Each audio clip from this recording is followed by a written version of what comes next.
Karena kebutuhan pokok itu beda 1% aja, itu ngaruh banget terhadap roda perekonomian nasional ya. Ya, betul. Bisa jadi karena memang MBG ini menyerap banyak banget kebutuhan pokok gitu, mungkin bisa jadi itu yang mengakibatkan suplai di masyarakat tuh menurun gitu, artinya kan harganya akan naik ya. Ya ini kita tahu nih, kita ekonomi lagi sulit. Dan bahkan harga-harga pun kita research dari Trends pada naik juga gitu ya. Terasa penjualan seret setelah anak-anak SD kenyang dengan makanan gratis. Hai guys, dunia udah makin kacau nih dengan kondisi perang, tapi kita tetap harus bertahan hidup. Apa maksudnya? Nih, ada aplikasi dari Mapit, jadi aplikasi ini bisa menghubungkan kalian dengan aktivitas dan cerita di sekitar kalian. Kalian tinggal download aplikasi ini di App Store ataupun di Play Store.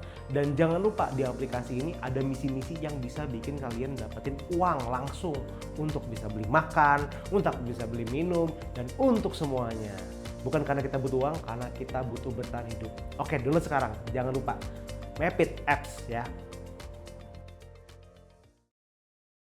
Ya, selamat datang di Connected Talks Part 2. 2. Jadi hari ini kita mau bahas apa nih, Di? Mau bahas tentang UMKM yang kesulitan gara-gara kondisi ekonomi yang lagi sulit. Jadi apa ini? Kemarin kamu dapat informasi apa aja nih? Iya, jadi kan kemarin ya kita sesama pengguna Threads ya, kita nggak mainan Twitter tapi mainnya Threads. Aku iseng-iseng lah nyari gitu ya. Sebenarnya ekonomi sekarang tuh lagi sulit atau baik-baik aja lah gitu. Tapi ternyata banyak yang sharing gitu ya, terutama dari sisi penggiat usahanya atau pelaku usahanya gitu.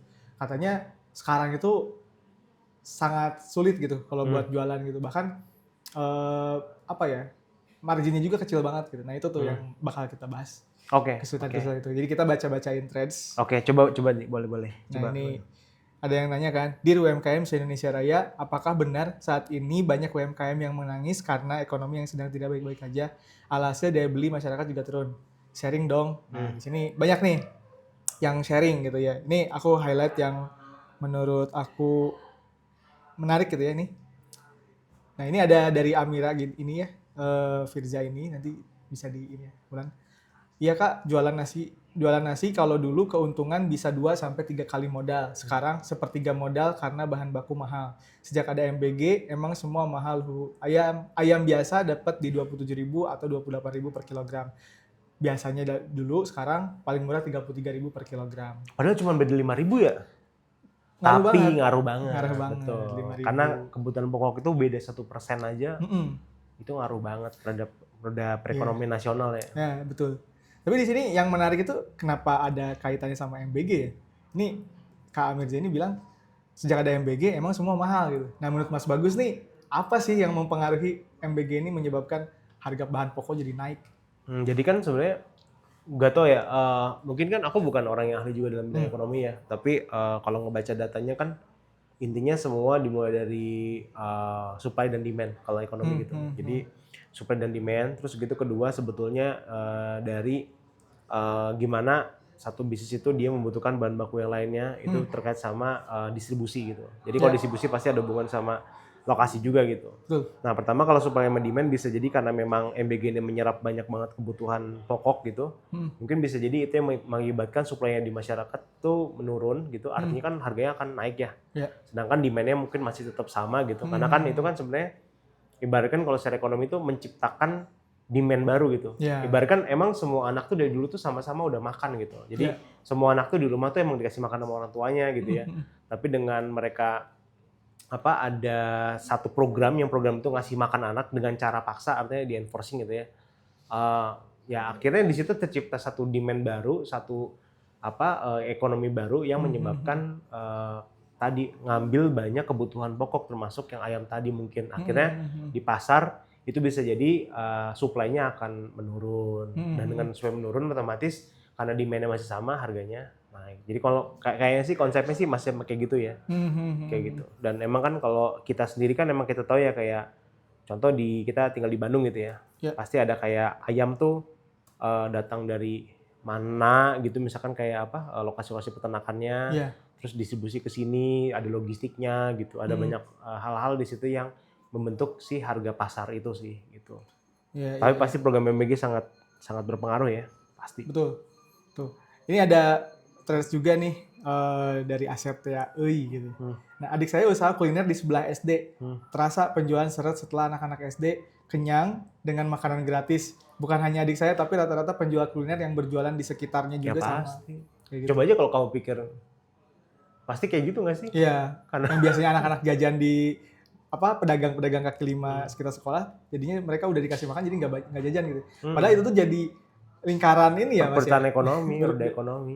Yang mungkin bisa jadi anak-anak yang sekolah SD ini yang dapat MBG ini orang tuanya pedagang juga gitu. Bisa jadi. Jadi malah ekonominya malah jadi turun. Iya, Gitu. jadi apa namanya, ya mungkin kalau misalkan dari pemerintah, dia nggak tahu ya, apa yang menjadi trigger dia bikin MBG gitu ya. Tapi mungkin dengan kayak gini kita ngelihat bahwa ya pasti ada dampak ekonominya ya buat pedagang-pedagang yang dia biasa mungkin emang jual snack juga di depan sekolah gitu ya. Ya. Itu pasti berpengaruh. Terus apa lagi, Di? Ya, ini ada dari Mugiwara Project 12. Harga belum naik, tapi sebagian harga beranjak naik. Plastik, beras. Saya kuli bangunan, dampaknya terasa makan di warteg yang biasanya 15.000 plus es teh, sekarang udah 18.000 termasuk makanan. PKL nasi goreng dan lain-lain yang 15.000 udah beranjak naik, sebagian udah di 17.000. Mungkin sekarang belum terasa, nggak tahu kalau 2-4 minggu ke depan. Ini aku sebenarnya agak ini sih. Jadi sebenarnya ini tuh kalau misalkan dalam ekonomi mungkin bisa dikatakan kayak inflasi ya. Jadi sebenarnya kayak pengeluaran orang tuh seakan-akan kayak nilainya tuh bertambah dari 15.000 ke 18.000 gitu. Tapi dengan kondisi pendapatan bisa jadi stagnan. Ibaratkan dia sebagai tukang gitu ya. Biasanya 300.000 per hari gitu. Bisa contoh gitu. Dengan 300.000 per hari, biasanya dia bisa beli, kalau misalnya 15.000 berarti kan bisa beli berapa banyak warteg tuh. Sekitar 300.000 dibagiin berarti 20 berarti ya? Iya, 20 kurang lebih. Ya, biasa mungkin bisa beli 20 makan. Sekarang berarti dengan 18.000 berarti ada penambahan di situ dan akhirnya mungkin bisa cuma berapa? 15, 16-an kali ya, segitu ya. Ya, berarti menghilangkan jatuh buat 4 orang lah ya sebenarnya. Iya, gitu. betul. Sebenarnya hitungan ekonomi kayak terkesan sederhana kayak gitu, tapi di sini agak mengkhawatirkan sih. Artinya dengan harga naik kayak gitu di satu waktu warung yang dia udah tahu harganya berapa, berarti ada inflasi. Nah, permasalahan dia sebagai tukang, sebagai kuli bangunan, ada nggak dia penambahan nilai ekonominya gitu? Apakah jadi 330.000? Apa tetap 300.000? Kalau aku sih yakin itu sama sih. Iya, betul. Nah, menurut Mas Bagus nih, setelah dengan kondisi seperti ini, kita sebagai ya mungkin bisa dikatakan sebagai pekerja lah ya, ada tips and trick nggak untuk ya ini kita tahu nih, kita ekonomi lagi sulit dan bahkan harga-harga pun kita research dari trends pada naik juga gitu ya. Ada nggak saran biar kita tuh nggak loss banget lah gitu? Maksudnya di kondisi kayak gini tuh menurut Mas Bagus gimana ya betternya gitu? Cara survivalnya gitu. Sebenarnya gini sih, kalau aku mungkin kan sebenarnya bukan aku sama kamu juga beda 10 tahun doang kan. Sebenarnya aku juga terhitung masih proses belajar juga sih, nata ekonomi gitu ya. Tapi aku lihat kayak gini ya, maksudnya kadang-kadang tuh kita kan hidup itu banyak banget juga dipengaruhi sama orang gitu. Jadi kayak udahlah sekarang tuh expense aja dulu, sekarang tuh kayak ini nanti bisa dipikirin nanti kayak gitu.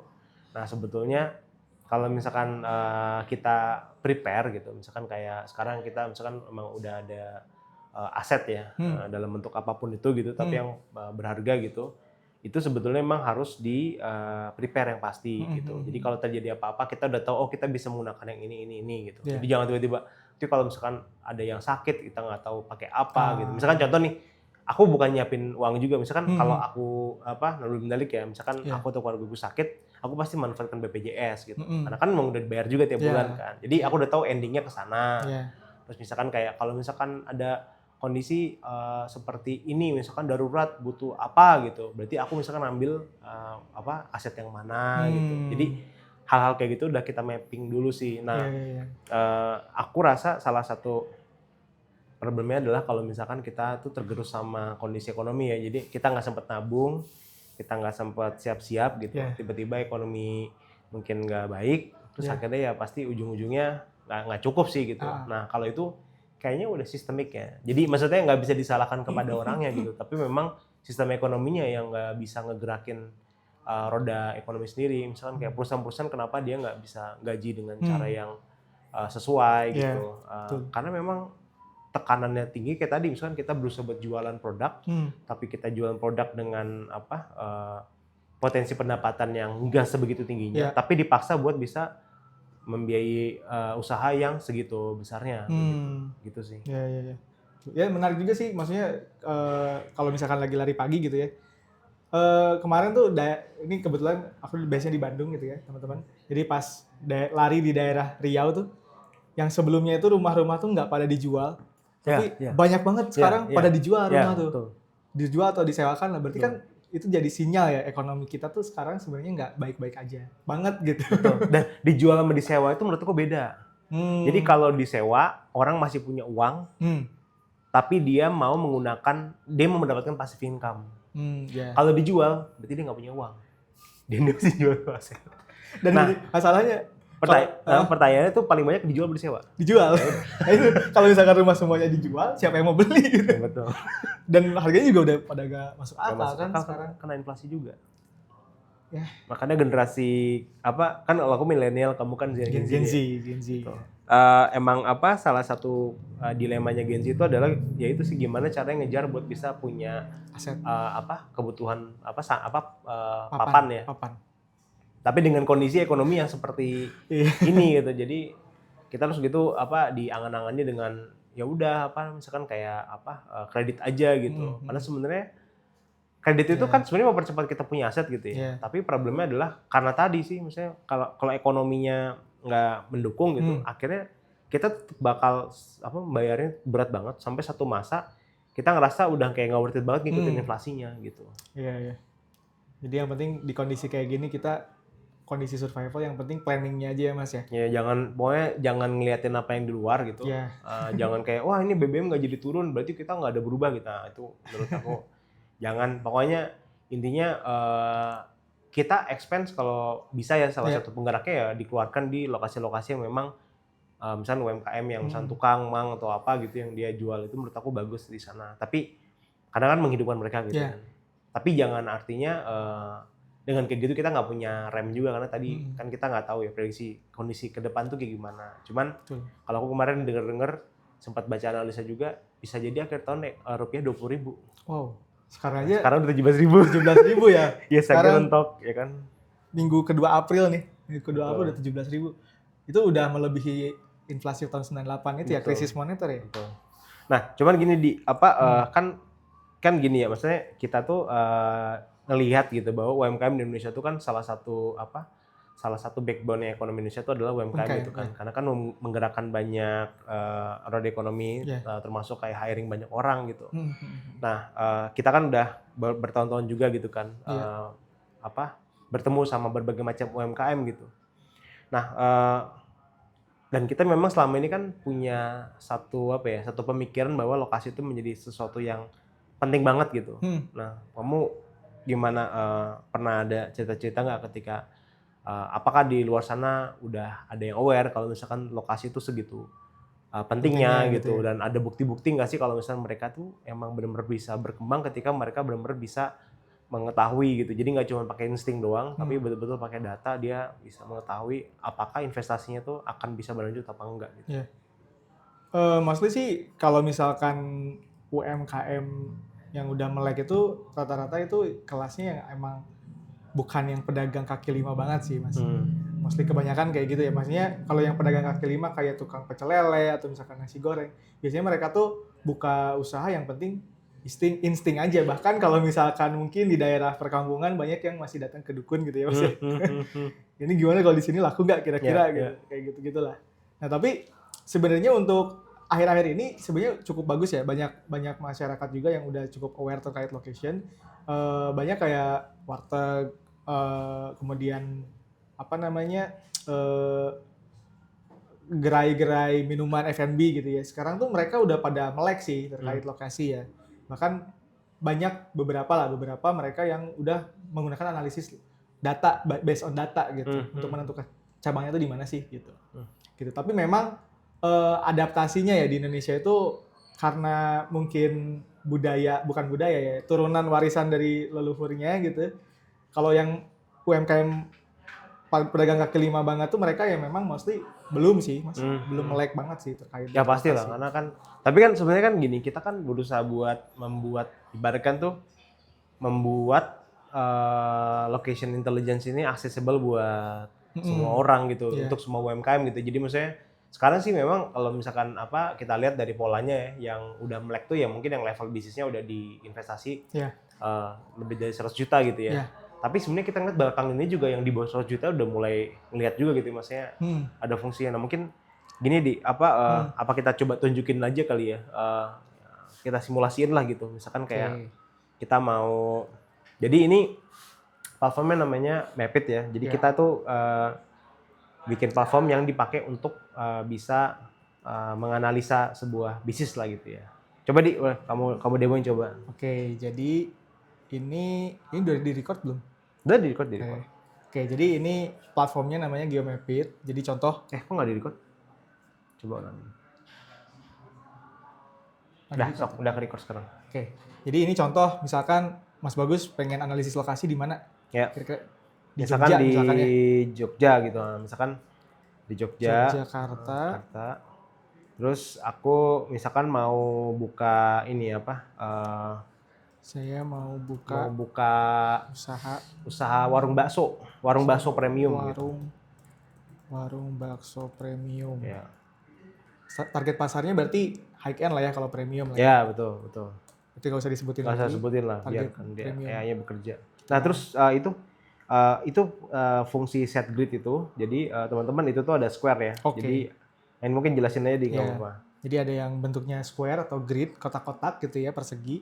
Ada juga yang bentuknya hexagon. Nah, sebenarnya ini preferensi masing-masing aja sih. Cuman kalau hexagon itu bisa lebih mencakup area yang lebih banyak gitu. Karena kan hampir menyerupai lingkaran dibandingkan dengan yang square. Kita coba yang hexagon aja kali ya Mas Bagus. Boleh. Jadi kita coba create.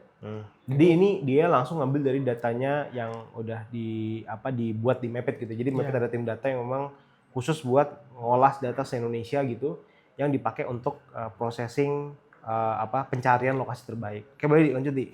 Ya, ini dapat nih parameternya. Jadi kita parameternya ada 2. Ada point of interest atau titik-titik lokasi gitu ya. Ada demografi. Nah, ini kita baca nih hasil AI generate-nya. Untuk POI ini mendekati berarti ya, mendekati. Oh, belum tentu, di bawah ada. Nah, ini saya merekomendasikan untuk menghindari area dengan banyak restoran bakso karena terjadi persaingan di situ. Dan restoran Nusantara. Kemudian lokasi ini dekat dengan perbelanjaan dan terminal bus. Berarti karena di situ trafficnya cukup tinggi gitu ya Mas Bagus ya, meningkatkan potensi pelanggan. Itu untuk dari sisi titik-titik lokasi POI-nya. Nah sekarang untuk demografinya. Untuk membuka warung bakso premium, penting untuk menargetkan area dengan populasi usia produktif dan berpendidikan tinggi yang cenderung memiliki daya beli lebih tinggi. Menghindari area dengan tingkat pengangguran tinggi juga penting. Nah, kita langsung generate aja ya Mas Bagus ya. Ya, coba di generate aja. Nah, jadi dia langsung ngelakuin scoringnya, prosesnya. Jadi dia kayak ngambil data dari Mapit, terus gitu dia nge-scanning gitu. Jadi tadi ya point of interest tuh data lokasi. Jadi kayak warung bakso yang ada di Jogja itu data lokasi point of interest gitu. Nah, gimana di hasilnya nih? Ini hasilnya ada warna hijau. Pakai bahasa Indonesia aja biar tukang bakso kan lokal banget gitu, Indonesia banget gitu. Oke, jadi di sini ada klasifikasinya ya atau kategorisasinya yang paling sesuai itu yang mana sih? Nah, ini ada rankingnya juga, ada angkanya. Ternyata daerah yang paling strategis itu daerah ini nih, Sorosutan nih. Mas Bagus pernah kesini nggak Mas? Dekat LS Jogja ya? Di sini. Depan. Nah, kita coba dipilih yang sangat sesuai sama sesuai aja di. Coba. Oke, yang sangat sesuai dan sesuai. Oke. Daerah sini ya. Aku biasanya orientasinya dari dulu nih, stasiun Jogja. Stasiun Jogja di mana? Stasiun Jogja kayaknya di daerah tengah deh. Oh ini ya, Yogyakarta ya. Oke, berarti ke bawah ya. Oke. Berarti dia even kayak nggak rekomendasiin di Malioboro gitu, karena mungkin di sana udah banyak banget yang jual bakso. Iya, bisa jadi udah padat banget lah si persaingannya. Tapi baik lagi Mas Bagus, itu kan analisis lokasi itu berdasarkan preferensi dan target pasarnya juga ya. Ini bisa diatur sih.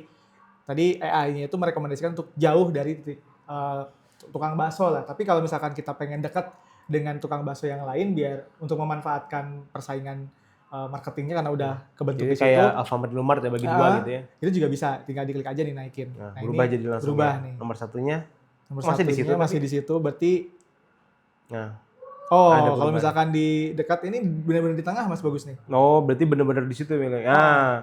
Jadi Malioboro nih. kalau dari sini sebenarnya polanya aku pikir ya, misalnya gini, kalau misalnya kita sebagai apa mau buka warung bakso premium gitu, terus kita emang siap buat bersaing sama warung bakso yang udah ada di situ, Iya, ya tinggal di sini aja berarti ya di dekat betul. Malioboro gitu ya. Iya.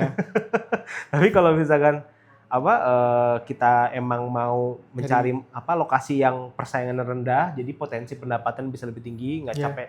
nggak capek berkompetisi, itu lokasi yang sesuai ya. Di daerah Sorosutan ini berarti Mas Bagus yang bagus. Sorosutan. Oke. Atau kita mau tanyain ke AI-nya lagi, Mas. Oh, boleh. Misalkan daerah Sorosutan ini tuh sebenarnya ada apa aja sih di sini gitu ya? Bisa kita tanya.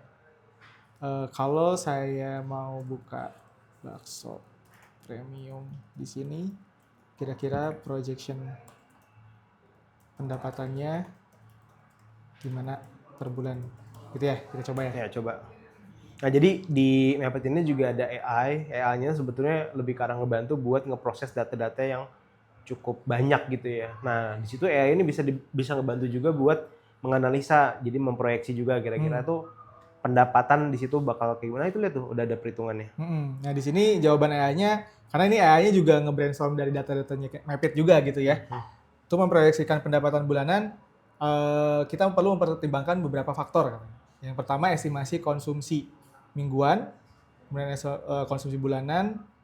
Nah, kita lihat nih, estimasi konsumsi mingguan di kota Jogja ini, penduduknya itu ada 150.000 jiwa. Dan pengeluaran untuk bakso atau makanannya itu Rp7.000. Berarti kalau misalkan langsung dikaliin aja gitu ya, anggap aja marketnya semuanya milik si bakso premium ini pendapatannya 1 miliar Mas Bagus per bulan. Tapi kalau full market share-nya dia ambil. Kita coba tanya lagi, misal saya market share saya 10% gitu ya. Berapa pendapatan? Nah, jadi ini tuh bisa dipakai buat bahkan menentuin harga baksonya berapapun juga bisa. Jadi AI-nya itu akan ngebantu buat proyeksi langsung. 430 juta ya? Iya, kalau misalkan 10% market share-nya. Tapi kan balik lagi ya. Market share ini market yang bisa dijangkau oleh si tukang bakso tadi gitu. Yeah. Bukan berarti dengan 400. Jadi kayak rezekinya tukang bakso di sana tuh 10% itu 432 juta gitu. Ya, tuh. Oke, kita tanya lagi ya AI-nya. Harga berapa cocoknya baksonya dijual? Kita coba. Nah, jadi ini bayangin ya kalau cari di Google nggak akan ada gitu. Dan ini emang benar-benar kayak menggunakan data lokasi, spesifik di lokasi itu. Dan dia langsung tuh harganya 20.000 sampai 30.000. Iya, 20.000 sampai 30.000. Kalau di Jogja masih masuk akal ya buat bakso premium ya. Ya, baksonya premium ya. Ini balik lagi bukan bakso yang PKL yang kecil, tapi ini yang premium gitu. Ya. Di Bandung juga kayaknya masih segini sih harganya untuk yang premium ya. Bahkan bisa di atasnya, Bang. Ya, pasti. Gitu. Ya. Jadi mungkin kalau misalnya hari ini kan tema kita tentang UMKM ya. Jadi kita ngeliat UMKM tuh pastinya struggling gitu ya dengan kondisi ekonomi yang sekarang gitu. Dan sebetulnya ini jadi salah satu cara juga buat memprediksi ya, karena manusia itu kan sebenarnya base-nya adalah insting. Sedangkan data itu akan memperkuat kita ketika mengambil keputusan gitu. Jadi dengan mencoba platform ini harganya berapa? Harganya 99.000 buat bayangin. Investasi. Betul. Kayak gini, coba bayangin 99.000 gitu ya. Belum lagi kita juga ada community yang bisa ngebantu buat survei data langsung di lapangan gitu. Jadi sebetulnya konsepnya adalah kita pengen semua pengusaha, semua UMKM itu bisa berinvestasi didorong oleh data yang mumpuni gitu. Betul. Supaya sayang banget kalau misalkan salah investasi. Kita sering lihat juga kan kayak kafe-kafe baru ada setahun kemudian hilang gitu. Bahkan ya kemarin saya baru lihat Braga nih. Nah, di Braga tuh ada kafe dari artis yang terkenal di Indonesia. Waduh, siapa tuh? Namanya Ahmad Dhani. Ade. Disebut tadi. Gimana? Nah, jadi dia bikin Rumi Cafe.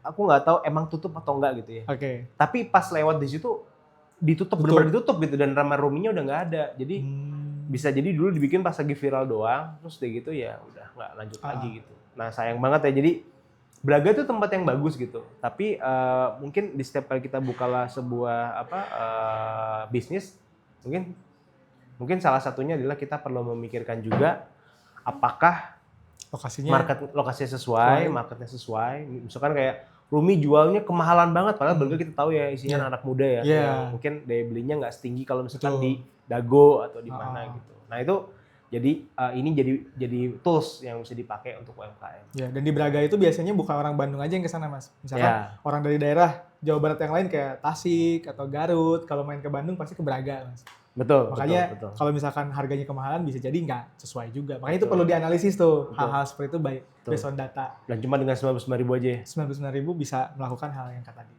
Oke, kalau gitu mungkin ini harapannya bisa jadi pencerah buat UMKM Indonesia. Ya. Ketika investasi buka bisnis baru bisa mencoba platform ini kan cuma 99.000 aja. Betul. Dan sampai bertemu di Connected Talks berikutnya. Saya Bagus dan Hadi. sampai bertemu. Bye-bye. Bye.